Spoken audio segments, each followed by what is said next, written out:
Amado irmão, no livro de Gálatas, capítulo 5, eu queria terminar hoje com vocês as obras da carne, que estamos vendo aqui, as obras da carne.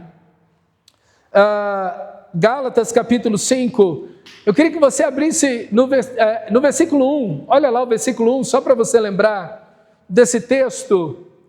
Para a liberdade foi que Cristo nos libertou, por isso permaneçam firmes, e não se submetam de novo a jugo de escravidão. Lembra daquilo que eu falei quando ministrei esse texto, que é uma batalha para mim e para você, uma batalha na vida de todo cristão. Permaneçam firmes, lutem por essa liberdade, a liberdade do pecado, a liberdade da condenação, a liberdade da tentativa de uma autossalvação, liberdade dos rudimentos do mundo. Não estamos mais presos a nada disso. Mas essa batalha continua, porque o texto vai seguindo e vai dizer que a carne luta contra o espírito, versículo 17, porque a carne luta contra o espírito, ela já imediatamente, ela lança uma ofensiva contra o Espírito de Deus, para apagar a sua fé, para desestimular você, para te levar para os rudimentos, para a religiosidade, para te fazer cativo do pecado que um dia reinou na sua vida.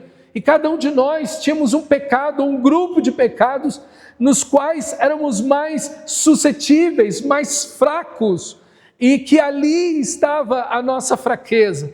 E nós precisamos vigiar dobrado em cima desses pecados, principalmente naqueles que nos eram mais frágeis, que nos agarraram de uma forma mais tenaz. Nós precisamos ter uma vigilância ainda maior, porque essa batalha está dentro de nós, é uma batalha fora, onde a cultura do pecado vem tentando você, mas também uma batalha de dentro. E nós vimos aí o que são essas obras da carne. Não é uma lista simplesmente de pecados que alguém pratica, mas na realidade as obras da carne mostram quem é o ser humano sem Deus. Isso não tem nacionalidade, isso não tem classe social, isso não tem cor, isso não tem credo, isso não tem etnia, nada disso. E não há nada que o ser humano faça que vai dar a ele poder para vencer essa natureza pecaminosa. Não tem nada. Você pode educar uma pessoa, você pode dar condição econômica, financeira, social, você pode polir uma pessoa, essa pessoa pode se tornar mais educada, mais refinada, mas lá estão as obras da carne no seu coração. E ninguém se livra disso, a não ser pelo poder, pela presença, pela habitação do Espírito de Deus, através do sacrifício do sangue precioso de Jesus. Quando Jesus te salva naquela cruz, ressuscitando dentre os mortos, ali Ele te liberta dos seus pecados. O Espírito Santo te faz nascer de novo e te dá um novo coração, uma nova natureza, um novo poder para você viver de acordo com a vontade de Deus. E vimos a lista das obras da carne na semana passada, mas eu não terminei o meu versículo da semana passada. Eu fiquei apenas nas obras da carne e passamos por todas elas. E o versículo 21, que é onde eu vou me deter agora, na parte B do versículo 21. Eu quero ministrar apenas meio versículo com você esta noite, mas é muito poderoso e eu acredito que vai ser uma bênção para você. E ele vai então descrever as últimas obras da carne aí. Versículo 21, invejas, bebedices, orgias e coisas semelhantes a essas. Declaro a vocês, como antes já os preveni, que os que praticam tais coisas não herdarão o reino de Deus. Coisas semelhantes a essas. Então veja, as obras da carne, essa lista aqui, não é uma lista exaustiva, isso é, não acabou aqui, não, ele disse todos os pecados, ele te deu um parâmetro, ele te deu um norte do que são essas obras da carne, o pecado que está aí na vida de todo ser humano, mas existem outros pecados, muitos outros e coisas semelhantes a essas, das quais, diz o texto, declaro a vocês, como antes já os preveni, que não herdarão o reino de Deus os que tais coisas praticam. Esse versículo, ele é muito importante. Existe um versículo parecido com esse, nós vamos ver ele ainda em 1 Coríntios, no capítulo 6, mas o evangelho da graça, irmãos, nunca elimina a necessidade de salvação. E aqui está um ponto que se acusava Paulo demais. Não, você diz, você é antinomianista. Aí você fala, meu Deus, o que é isso? Sem lei, é alguém sem lei. Então, pela graça sois salvos, mediante a fé. Isso não vem de vós, nem a graça e nem a fé. Isso não vem de vós, é um presente de Deus. Ok? Não por obras, para que ninguém se glorie. Então você não faz nada para ser salvo. A única coisa que você coopera na sua salvação é com os seus pecados. Você não coopera com mais nada. Porque a nossa justiça são como trapo de imundícia. A justiça do homem não tem nenhum valor diante de Deus. Toda a nossa justiça está contaminada com o pecado. Então nós estamos totalmente mergulhados no pecado, todo ser humano.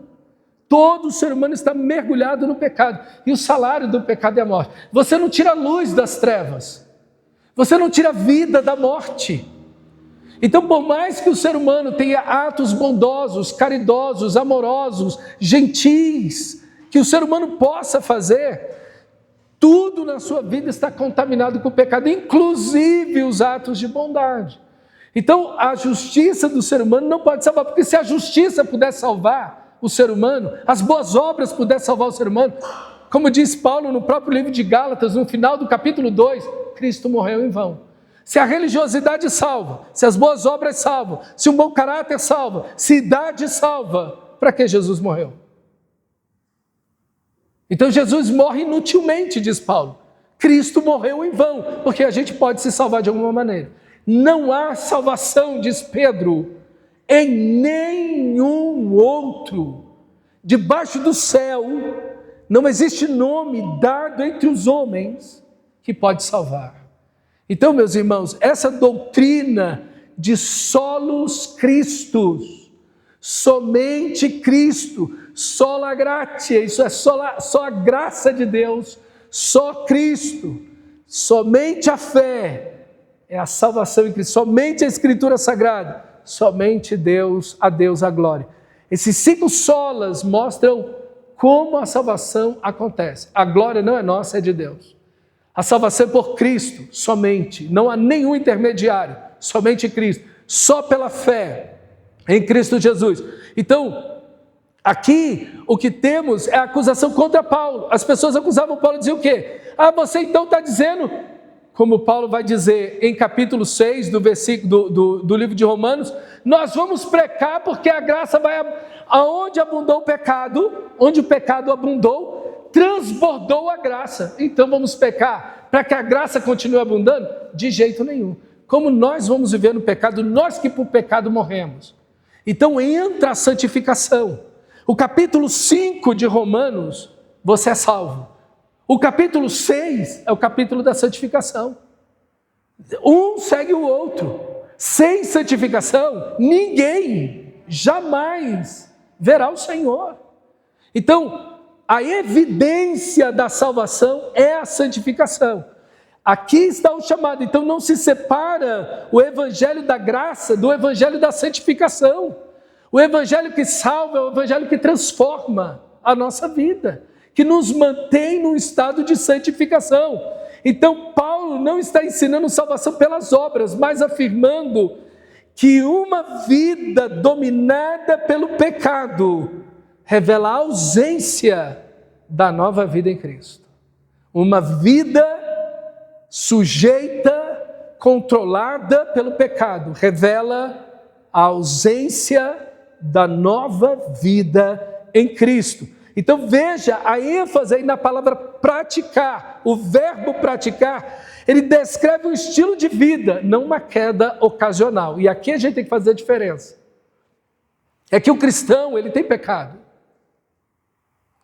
mas ele não vive no pecado. Há uma grande diferença entre um homem surpreendido no pecado e um homem entregue ao pecado. É muito diferente. É muito diferente. João vai dizer, se nós dizemos que não temos pecados, somos mentirosos e fazemos Deus mentiroso. Então, aqui entra um fio curto, porque algumas pessoas dizem assim, então todo crente tem pecado. Então a gente não é muito radical, não. A gente tem que entender que tem que afrouxar as rédeas. Não. Então veja, ao mesmo tempo que você tem a ideia de que não vivemos na prática do pecado, ao mesmo tempo temos que ter a ideia, o conceito de que não podemos nos entregar ao pecado. O pecado não pode controlar a nossa vida. Paulo não diz os que caem, mas os que praticam, ou seja, que vivem no pecado, que justificam o pecado, que amam o pecado e que permanecem no pecado sem arrependimento. Esses não herdarão o reino de Deus. Esses não herdarão o reino de Deus. E lágrimas não representam arrependimento. Lágrimas não representam arrependimento. Uma pessoa pode chorar. Quantas vezes você já viu pessoas que diante do seu pecado choraram na sua frente? Copiosamente. Você fala, meu Deus, essa pessoa mudou. Daí a uma semana a pessoa está no mesmo estado de novo. 15 dias a pessoa está lá na mesma coisa. Houve arrependimento? Não. Arrependimento é abandono do pecado. É deixar o pecado. Aquele que confessa seus pecados e os deixa, alcançará do Senhor misericórdia. Confessar pecado e não deixar, não tem misericórdia de Deus. Não tem perdão de Deus. Não é simplesmente dizer, Senhor, eu pequei. Não. A Bíblia não diz simplesmente você abrir a boca e dizer o que você fez. A Bíblia chama ao arrependimento de coração. É abandonar o pecado.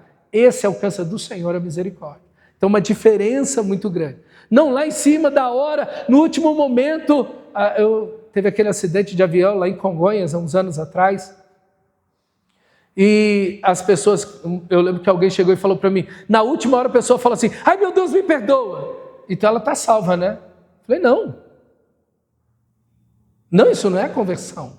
A conversão não é isso. A salvação não é isso. A salvação não é saber que você pecou.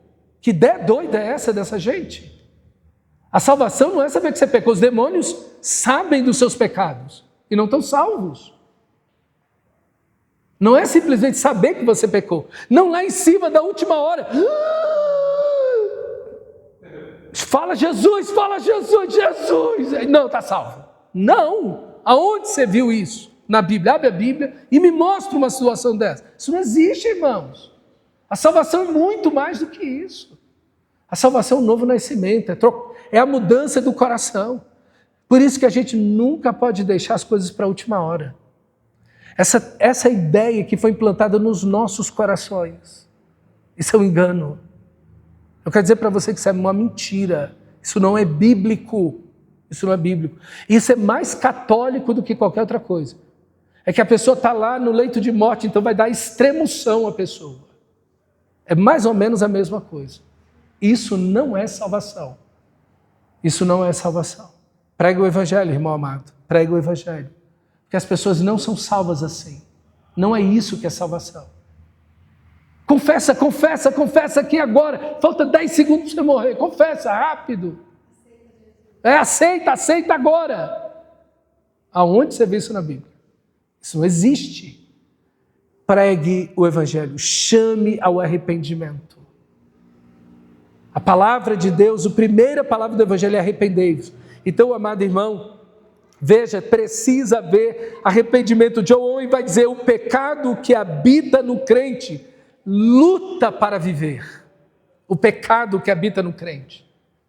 Ele luta para viver, porque ele está lutando, resistindo àquele pecado. O pecado que habita no crente luta para viver. O pecado que reina no ímpio governa sem resistência. No crente não.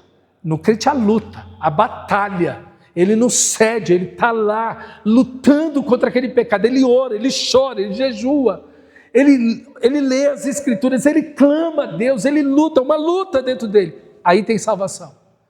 Agora, no ímpio, não tem resistência nenhuma, ele simplesmente se lança ao pecado. Ele simplesmente se entrega ao pecado. Essa diferença é fundamental. O cristão pode cair, mas não consegue permanecer confortável no pecado.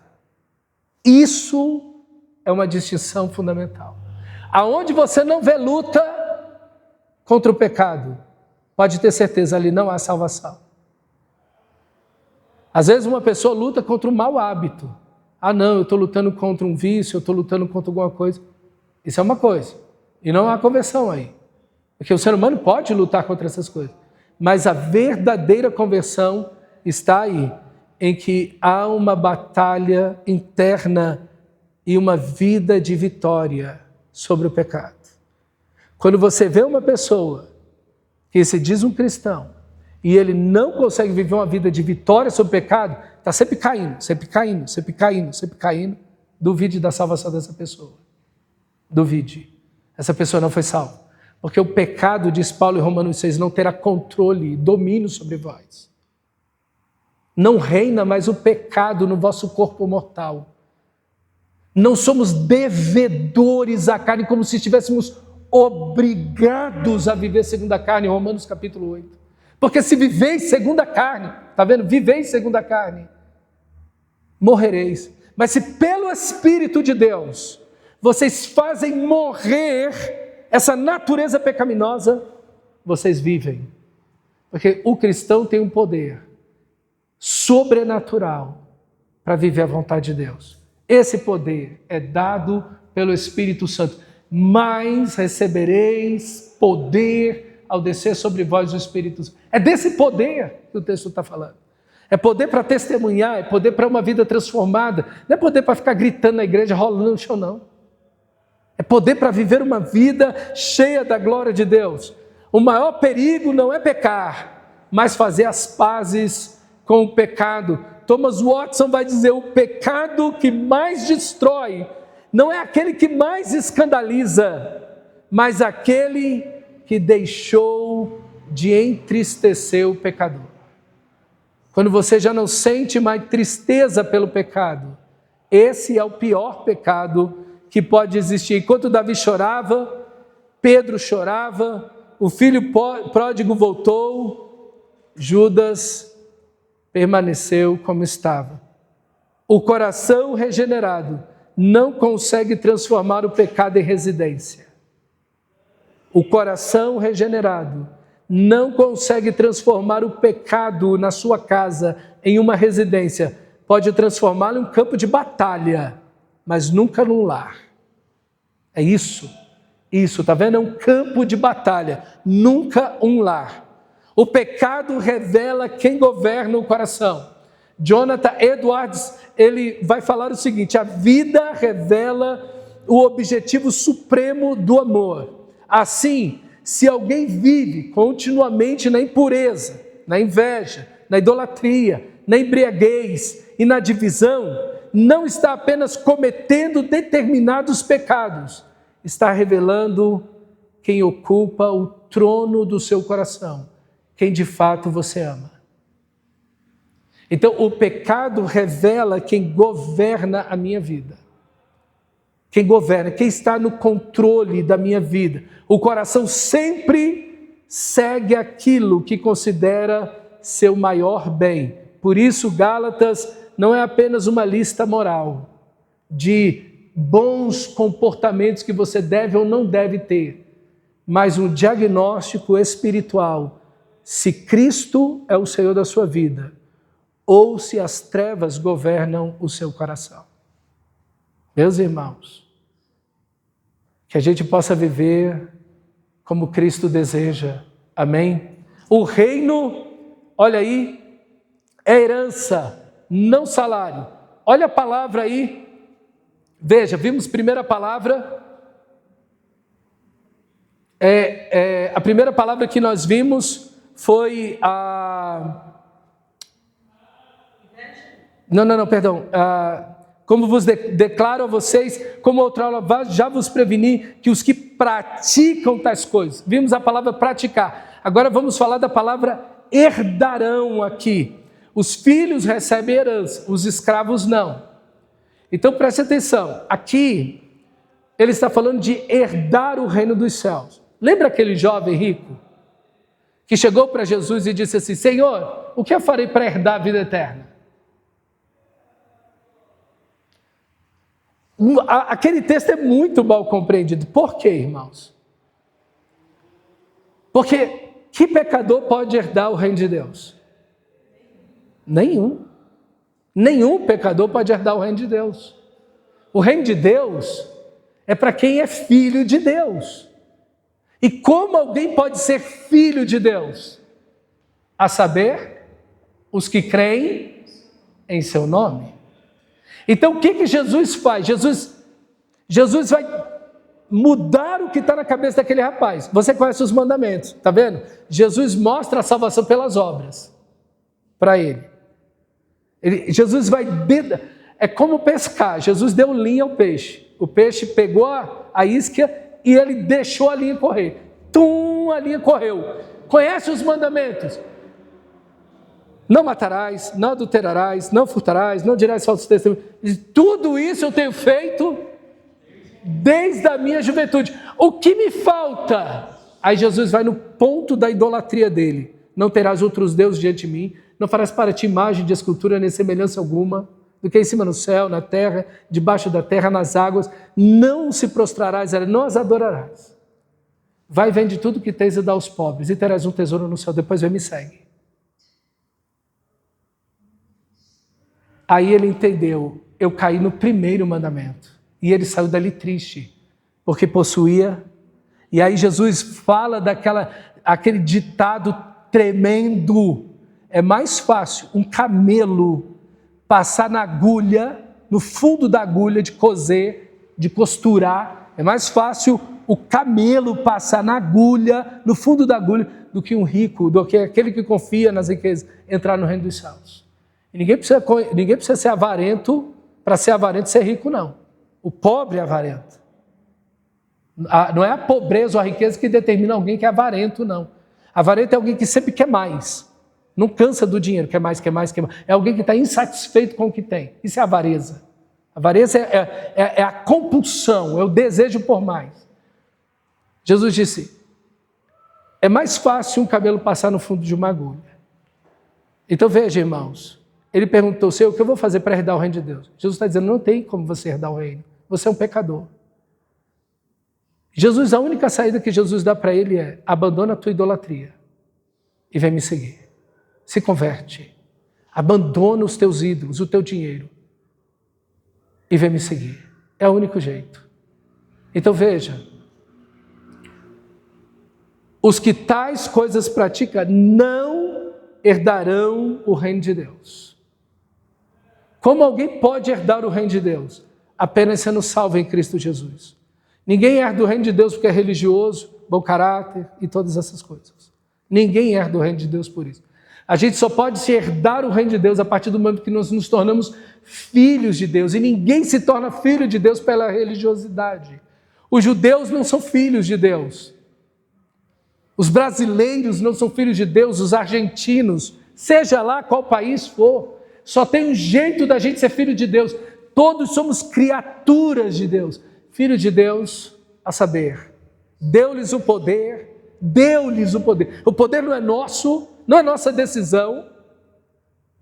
Deu-lhes o poder de serem feitos filhos de Deus, João capítulo 1, a saber, os que creem em seu nome, os quais não nasceram da vontade da carne, nem da vontade do homem, mas da vontade de Deus. Aí estão os filhos de Deus. Nasceram de novo. Então, irmãos, aqui o reino de Deus, o estado do pecado, determina se você é ou não filho de Deus, se você herda ou não o reino de Deus. Quem vive na prática do pecado não herdará o reino de Deus por um único motivo, porque ele não é filho de Deus. Ele não é filho de Deus. Por isso que nós, e aqui entra um alerta tremendo para mim e para você. Porque você olha o texto e diz, esse texto aqui é para o não crente. Mas é interessante que Paulo está escrevendo para a igreja, não está escrevendo para o bar, para a boate. Ele está escrevendo para a igreja. Esse texto é um texto que deve nos sacudir. Esse texto deve abrir os nossos olhos. Esse texto deve encher o nosso coração de temor. Esse texto deve nos fazer questionar a nossa fé. E é tudo que a gente não quer fazer. Mas a gente precisa fazer isso. E dizer, meu Deus, o que eu estou vivendo na minha vida? Tem algum pecado me controlando? Senhor, eu estou cedendo novamente aos pecados que anteriormente eu venci? Eu estou progredindo na fé ou eu estou retrocedendo na minha vida espiritual? Como é que está isso? Então, meu amado irmão, esse é um texto que deve fazer você refletir. O texto não ensina boas obras compram o reino. Não. O texto ensina os filhos do reino vivem como filhos à semelhança do Filho eterno de Deus. Eles não vivem como viviam antigamente. Eles não vivem na prática do pecado. Na prática. Lá no céu nós vamos ter muitas surpresas. Eu duvido que a gente vai ter surpresas lá. Duvido, isso é impossível. Porque não pode árvore boa dar fruto mau. E não pode árvore má dar fruto bom. Que surpresa você está esperando lá? Me diz que surpresa é essa? Não, nós vamos ter muita surpresa, porque nós vamos ter pessoas que estavam em outras religiões e eles viveram uma vida. Não, irmão, então você está dizendo que não é Cristo que salva. Você está dizendo que são as boas obras, a religiosidade. Então Cristo morreu em vão. Você acabou de pisotear o Filho de Deus naquela cruz. Olha, meu irmão, olha a gravidade do que as pessoas estão dizendo. Elas não estão nem pensando. Elas nem sabem do que elas estão falando. Não vão ter surpresa nos céus. Porque eu quero dizer para você, meu amado irmão, alguém que não está vivendo em santidade aqui, ele jamais verá Deus na glória. Não é isso que o texto sagrado diz, sem santificação. Pronto! Como você vai ter surpresa no céu? Alguém que não está vivendo de forma santa, transformada, sendo discípulo de Cristo, pisando nas pegadas de Cristo, aqui. Como é que você acha que essa pessoa vai para a glória? Não tem como, irmão. Não é um título, não é uma máscara. É uma vida transformada. E aí nós vamos entrar no fruto do Espírito. Que aí nós vamos entender essa assinatura de Deus na alma. Como Deus... E dizer, esse é meu, o meu espírito, o meu selo, a minha assinatura está sobre essa alma. Olha como vive. Isso é um cristão.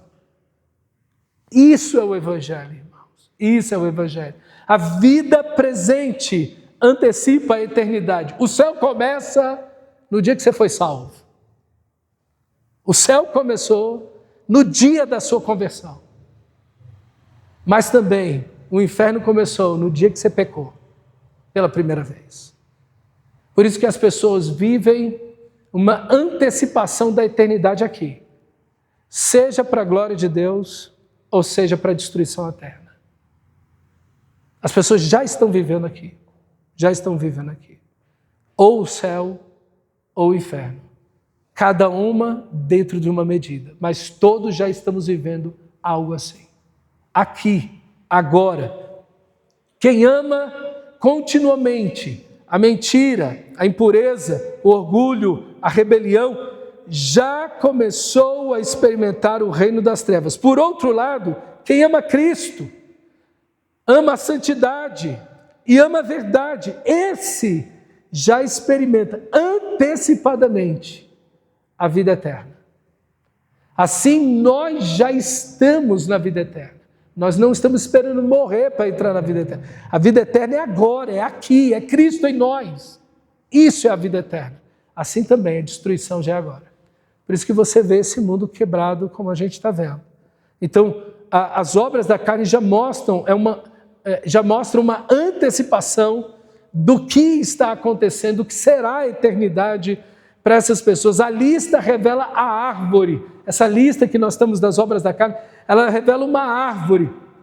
Owen vai dizer que Paulo não está interessado apenas nos frutos, ele está mostrando a árvore. Cada pecado aponta para uma raiz: a luxúria, o amor próprio, a idolatria, a incredulidade, a rebelião. Assim, o problema nunca foi apenas a prostituição ou a inveja, a ira. O problema é um coração que prefere qualquer coisa e não a pessoa de Deus. Jesus disse: o julgamento é este. 2 pontos. A luz veio ao mundo e os homens amaram mais as trevas do que a luz, porque as suas obras eram más. Jesus disse para aquela multidão de 20.000 pessoas: vocês não querem vir a mim para terem vida. Vocês não querem vir a mim para terem vida. O ser humano sem Cristo, ele não quer Deus. Paulo vai dizer em Romanos capítulo 3, não há quem busque a Deus, não há nenhum sequer que busque a Deus. Nenhum. Todas as religiões do mundo não estão à busca de Deus, estão à busca de si mesmo, de ser livre de uma condenação eterna, de querer merecer uma coisa boa lá na frente. Mas isso não significa que estão buscando a pessoa de Deus. É triste isso, irmão, mas é a verdade do Evangelho. Por isso que Paulo vai afirmar que não há nenhum justo, não há nenhum sequer, não há quem entenda, não há quem busque a Deus. Todos se extraviaram, todos se fizeram inúteis, todos. E o texto está cheio de expressões de totalidade, não há nenhum sequer. E ele vai totalizando o texto e falando isso para os judeus, que tinham o templo, as alianças, os sacrifícios, o culto, o louvor, as promessas, tinham tudo. É para eles que ele está falando isso. Você imagina o resto do mundo sem Deus, cego na idolatria. Precisamos pregar o Evangelho, amados irmãos. Essa lista nos mostra que a urgência de anunciarmos o Evangelho de Cristo, que não há salvação em nenhum outro. Então, quando olhamos essas listas, elas abrem os nossos olhos, porque tão facilmente, irmãos, nós estamos sendo contaminados com a ideia do universalismo. O que é o universalismo? Dentro da teologia, é uma expressão técnica que significa que no final Deus vai salvar todo mundo. Essa é a ideia do universalismo. Deus vai salvar, Deus vai dar um jeito e vai salvar todo mundo no final. E a gente está com isso na cabeça. Vê aí no seu coração se você não tem um pensamento um pouco assim. Isso é muito atrativo, mas pensa numa coisa que é enganosa. Porque se Deus no final vai salvar todo mundo, para que eu vou crer em Cristo? Para que eu vou me arrepender do meu pecado? Para que eu vou viver uma vida de santidade? Para que eu vou vir para o culto? Para que eu vou orar? Para que eu vou ler a Bíblia? Comamos e bebamos, porque amanhã morreremos. Vamos viver a vida. Deus no final vai dar um jeito em tudo. Oh, meus irmãos, se tem um engano terrível é isso. Sabe qual é o maior engano? É com o médico chegar assim para uma pessoa que está num estado terminal, uma doença gravíssima, e dizer para essa pessoa, bater nas costas dela e dizer: olha, você está super bem, você não tem problema nenhum, volta para a sua casa, vive a sua vida e toma uma dipirona quando você sentir dor. Você quer uma coisa mais mortal que essa? É isso. Agora, quando você em amor diz para as pessoas que elas precisam de Cristo, de se arrependerem dos seus pecados, que Deus as ama, que quer salvá-las, que elas estão a caminho de um inferno eterno sem esperança, isso é uma atitude de amor. Isso é uma atitude de amor. Porque você está mostrando para essa pessoa, você está dando um diagnóstico eterno para essa pessoa. E ninguém escapa disso, irmãos. Isso é uma atitude de amor. Não tem maior amor que esse. É alguém ser verdadeiro ao dizer tudo isso, ok? Paulo também repete o alerta. Observe a frase no nosso texto. Como antes já vos preveni. Irmãos, nós pastores devemos ser fiéis para repetir aquilo que salva. Ai, pastor, pensei que ia vir hoje para a igreja, ia ser tão delicioso. Pensei que eu ouvi uma mensagem assim que ia aquecer meu coração calorosamente e tudo. Irmãos, nós precisamos dessas mensagens. Esses textos estão na Bíblia. E quando nós estudamos o texto bíblico, quando nós estudamos o livro bíblico, nós não ficamos catando versículos deliciosos da Bíblia, como se fossem sobremesa, né? Ai, eu quero um versículo poderoso para mim hoje. Tudo posso naquele que me fala. Esse versículo eu quero para mim. Aonde você botar as plantas dos seus pés, será vossa, eu quero esse versículo para mim. E a gente acaba, quando faz essa seletividade, a gente não entra nesses textos. E esses textos nos fazem pensar. Esses textos colocam o nosso pé no chão, abrem os nossos olhos. Meu Deus, me ajuda. Senhor, me corrige. Senhor, me salva. Senhor, obrigado por esse alerta, Senhor. Isso mexe com ele, tem que mexer com a gente mesmo. Então, a geração que nós temos hoje valoriza a novidade. Não, a novidade. Paulo diz, eu já disse a vocês, e eu estou repetindo de novo, não herdarão o reino de Deus. Paulo já tinha falado com eles pessoalmente sobre isso. Paulo está escrevendo a carta e afirmando para eles de novo que quem vive uma vida assim não herda o reino de Deus. Irmãos, como nós precisamos dessas benditas, santas, gloriosas e amorosas repetições. Elas abrem os nossos olhos e nos fazem enxergar o estado da nossa família, dos nossos vizinhos, da comunidade onde vivemos, do mundo onde existimos e para onde tudo isso está caminhando sem Cristo. Mas também abre os nossos olhos para a missão que Deus nos deu, de pregar o Evangelho a toda criatura. E dizer, meu Deus, eu tenho que pregar o Evangelho.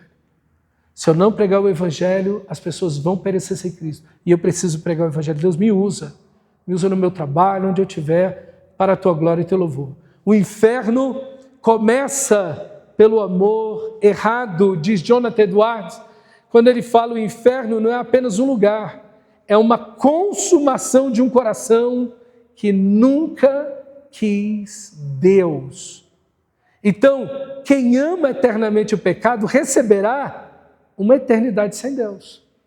Na realidade, o pecador só recebe o que ele sempre quis, uma vida sem Deus. Eu vivi aqui sem Deus, e Deus vai deixar essa pessoa viver como ela quer, na ausência de Deus, eternamente, com todas as consequências disso. Finalmente, Deus concedeu ao pecador as trevas que ele tanto amou. Então, quando o texto diz que não herdarão o reino de Deus, às vezes a gente olha e fala assim, poxa, Deus está sendo tão duro aqui, Deus está sendo tão forte aqui, tão rígido aqui. Irmão, os pecadores somos nós.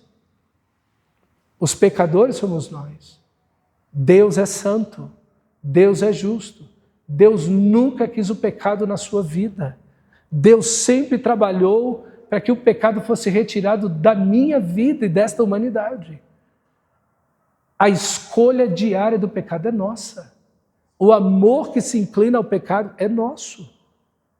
Deus é santo, Deus é luz e não há nele treva alguma. Então você nunca olhe para Deus, ou fulano de tal morrendo nos seus pecados. Ah, Deus podia ter salvado essa pessoa. Puxa, uma pessoa tão boa, Deus podia ter salvado essa pessoa. Não. Não pense assim, irmão. Deus amou essa pessoa até o fim. Oportunizou essa pessoa todos os dias da sua vida a olhar para Deus e se voltar dos seus pecados. Não imponha a Deus a culpa pela perdição de alguém. Porque se alguém se perdeu, foram seus próprios pecados, no amor aos seus próprios os seus próprios pecados. O pecado sem arrependimento adurece. Richard Sibbes vai fazer uma comparação. O coração é igual o barro no sol. Quanto mais sol recebe, mais duro fica. Ele diz, o coração é assim, o pecado repetido transforma a advertência em ruído. A pessoa está ouvindo a advertência, se arrependa, volte para Deus, Deus não quer isso na sua vida, Deus ama você, mas a pessoa não se arrepende, o coração endurecido, impenitente, aquela repreensão se torna um ruído. Quanto mais você desobedece, mais seu coração endurece. É o que eu digo para as crianças aqui no Projeto Sempre. Quanto mais você desobedece, mais o seu coração endurece. E qual o problema do pecado? É que você peca e não tem consequência. Você mente e não tem consequência. Fala, rapaz, eu menti. Nada de ruim aconteceu. Pelo contrário, eu fui abençoado com a minha mentira. Olha, eu consegui algo com a minha mentira. E você continua. Só que você não está entendendo uma coisa. Que às vezes você não teve uma consequência social. Mas os seus olhos estão tão cegos que você não vê a consequência espiritual. Às vezes, socialmente, ninguém te pegou. Mas a cada pecado, você se distancia e se endurece em relação a Deus. E você vai cada vez mais para longe dele. Cada vez mais para longe dele. As consequências espirituais sempre acompanham o pecado. O reino é incompatível com o domínio do pecado. Cristo não divide o trono com o pecado. Pode haver pecado na vida do crente, mas não pode haver paz entre eles, vai dizer Gurnall. Enquanto houver uma vida de pecado, enquanto houver uma vida espiritual no cristão, sempre haverá uma guerra. Sempre haverá uma guerra.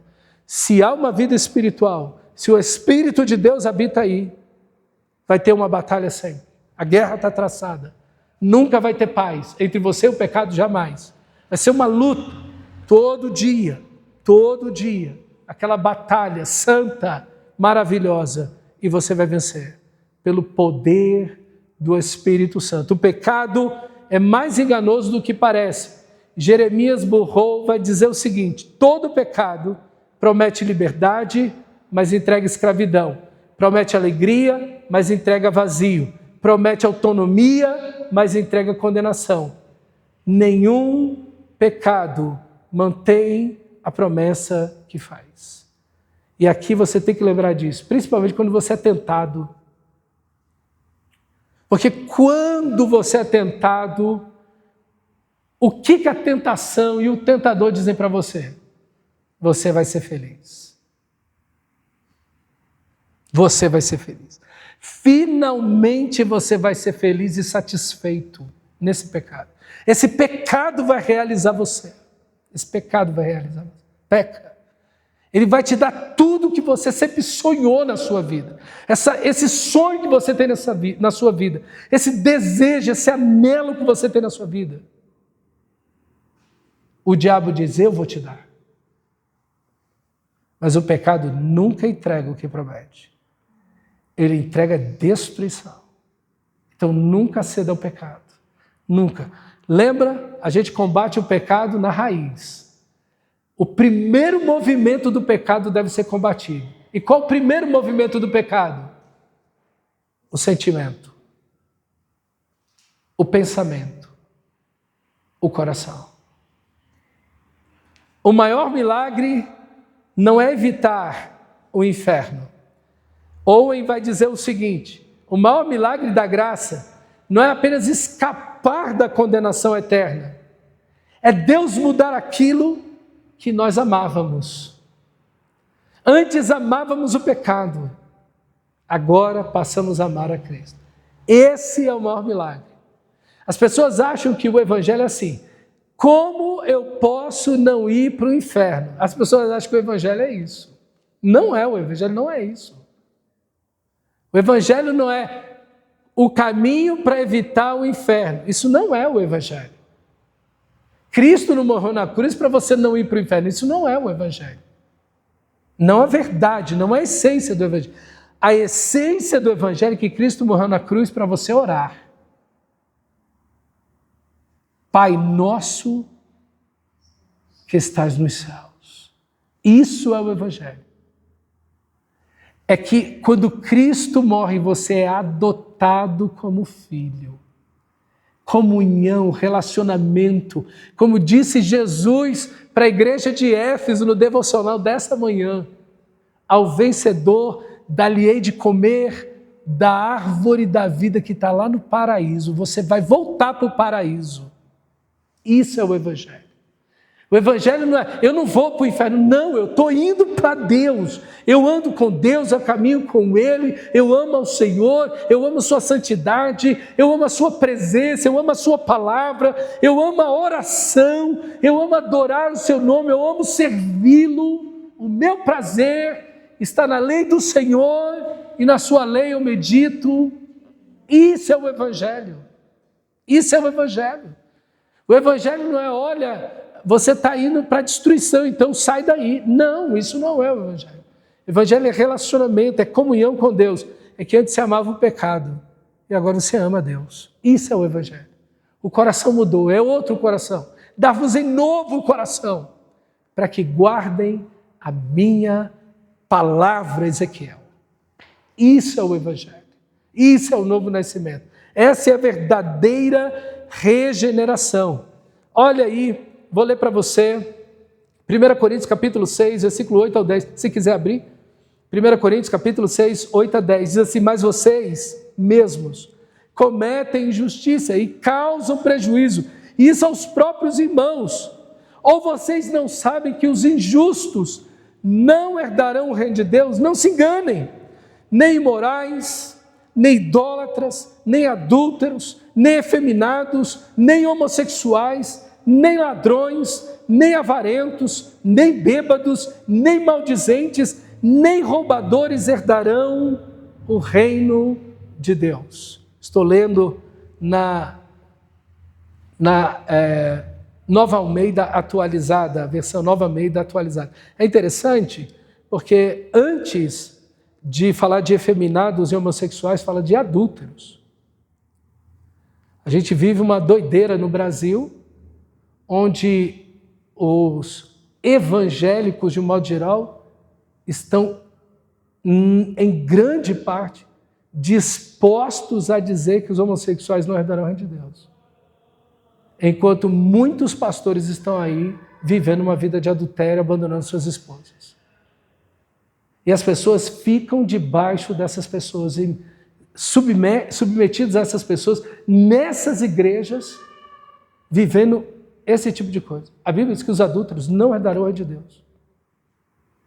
Meus irmãos, olha aí, que coisa, como nós precisamos olhar para esse texto. E não apenas eles, os imorais, mas também os injustos, os que passam a perna nos irmãos, os que são injustos contra os irmãos, não herdarão o reino de Deus. Outra lista. Então veja, irmãos, e os bêbados e os maldizentes, pessoas que ficam falando mal dos outros, os ladrões, os roubadores, não herdarão o reino de Deus. Os avarentos, aqueles que amam o dinheiro, querem sempre mais, os ladrões, não herdarão o reino de Deus. E os idólatras não herdarão o reino de Deus.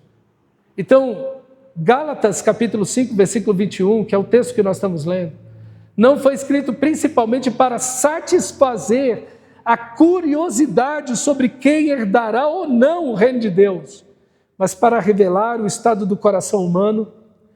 Paulo não está ensinando que alguns pecados específicos excluem do reino de Deus, enquanto outros não. Não é isso que Paulo está ensinando. Ele está ensinando que uma vida caracterizada pelo domínio contínuo das obras da carne evidenciam que a graça regeneradora ainda não transformou o coração. O reino de Deus pertence aos que foram unidos a Cristo E essa união necessariamente produz uma nova direção de vida, um novo domínio, que é o domínio do Espírito. A diferença entre o regenerado e o não regenerado não é a ausência absoluta de pecado, mas a presença de uma guerra constante contra o pecado. A hipocrisia faz paz com o pecado, o hipócrita faz paz com o pecado, o santo faz guerra contra ele. O primeiro, o hipócrita, pode até desejar escapar do inferno, porque nem o diabo quer ir para lá. Nem os demônios querem ir para lá. Quando Jesus encontrou aquele endemoniado, Senhor, tu viestes antes do tempo para nos atormentar? Manda-nos para os porcos. Nem o diabo quer ir para o inferno. O hipócrita, ele não quer ir para o inferno, mas também não deseja escapar do pecado. Ele quer o pecado. Ele não quer o inferno, mas ele quer uma vida de pecado. O segundo, o regenerado, deseja ser livre do pecado porque ama a Deus. Assim, a advertência de Paulo não foi dada para levar os verdadeiros crentes ao desespero diante dessa lista, mas para conduzi-los ao autoexame, ao arrependimento contínuo e à renovada dependência da graça de Deus, que não apenas perdoa o nosso pecado, mas também quebra o domínio dele sobre as nossas vidas. A salvação é inteiramente pela graça, mediante a fé, como diz Efésios 2, de 8 e 9. E a fé salvadora nunca permanece sozinha, mas produz uma vida de verdadeira santificação. Efésios 2:10 e Tiago 2:17. Vamos ficar de pé e orar ao Senhor? Feche seus olhos, amado.